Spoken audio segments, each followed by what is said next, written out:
Mambo vipi mtazamaji wa Uhondo TV, hapa ni Uhondo Michezoni. Mimi naitwa Aidan Jeremia. Lengo langu ni kuweza kuleta taarifa mbalimbali za kimichezo ambazo zinapatikana ndani ya Uhondo TV, Uhondo Michezoni. Moja kati ya stori ambayo imeonekana kuwa gumzo kwa kiasi kubwa kwenye mitandao ya kijamii ni kuhusiana na mchezo wa dabi ya Kariakoo, Simba Sports Club ambao alikuwa anakaribishwa na mabingwa wa NBC Premier League, Young Africans Sports Club, mchezo ambao ulichezwa Machi 1, 2026 katika dimba la Amani New Complex wa Zanzibar. Sasa stories zimekuwepo kwa kiasi kubwa kwenye mitandao mbalimbali ya kijamii, hususan ni marefalizi au waamuzi ambao walichezesha mchezo huo, akiwemo mwamuzi wakati ambaye ni Natural Mwichu. Sasa nimeona naweza kupitisha kwenye yale matukio ambayo yalikuwepo na kashikashi kwenye mchezo wa dabi, lakini pia waamuzi namna ambao walionekana kuwa gumzo na ile tukio la goli la Simba Sports Club la Selemani Mwalimu, mchezaji wa zamani wa Singida Black Stars, Wydad Athletic Club au Wydad Casablanca na Wekundu Msimbazi Simba Sports Club kwa sasa, goli ambalo alifungwa, lakini pia kwa mujibu wa Rensman aliweza kusema kwamba it was a clear offside. Sasa nimeona niweze kupitisha kwenye matukio kama hayo ambayo maybe tunasubiria shirikisho la mpira miguu Tanzania TFF kuweza kutoa tamko au kuweza kutoa taarifa kulingana na kile kitu ambacho kilitokea, lakini pia upande wa Simba Sports Club namna ambavyo ulionyesha ile bad reaction ya Young Africans Sports Club, pia ukijaribu kuangalia kwenye mchezo ule Diarra pia golikipa wa Yanga namna ambavyo alikuwa anamforce muamuzi kwamba Selemani Mwalimu aliweza kushika ule mpira, ni kitu ambacho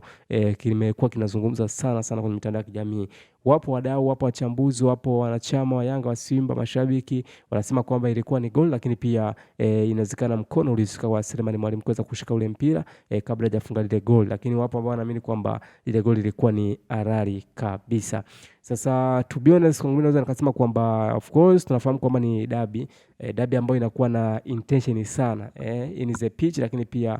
out of the pitch. In the pitch it means kwamba ni ndani ya uwanja, wachezaji 22, 11 katika upande wa Simba, 11 katika upande wa Young Africans Sports Club ambao wanawakilisha ile thamani ya jezi ya timu husika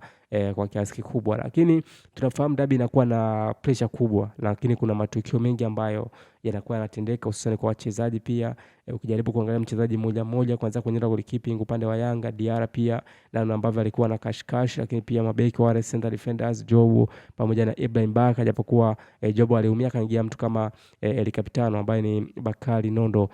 Mwamnyeto. Kwa hiyo kashikashi zinakuepo. Ukijaribu kuangalia ile trending news ya Mohamed Hussein na Gueye, namna ambavyo inazungumza sana kwenye mitandao ya kijamii kulingana na ile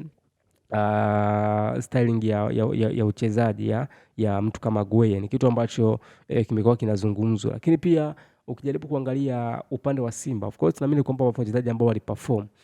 kwa hali ya juu, Libasi Gueye, lakini pia Arsene Oula, pia angalia uwepo mtu kama Chama Kratos, most valuable player Mwamba Rusaka ambaye alikuwa kwenye top performance kwa kiasi kubwa kwenye mchezo wa dabi ya Kariakoo. Lakini pia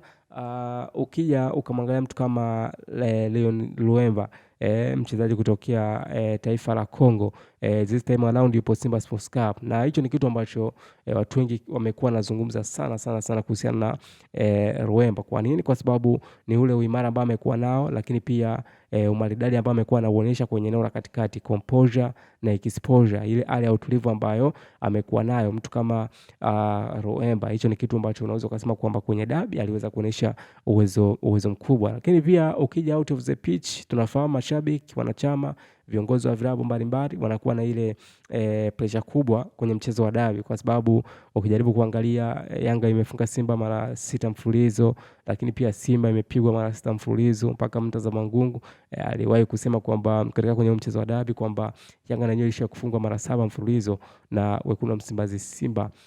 Sports Club. Sasa ni kama story ambao watu wengi wamekuwa wanaamini kwamba zipo, lakini kitu ambacho naweza nikakizungumza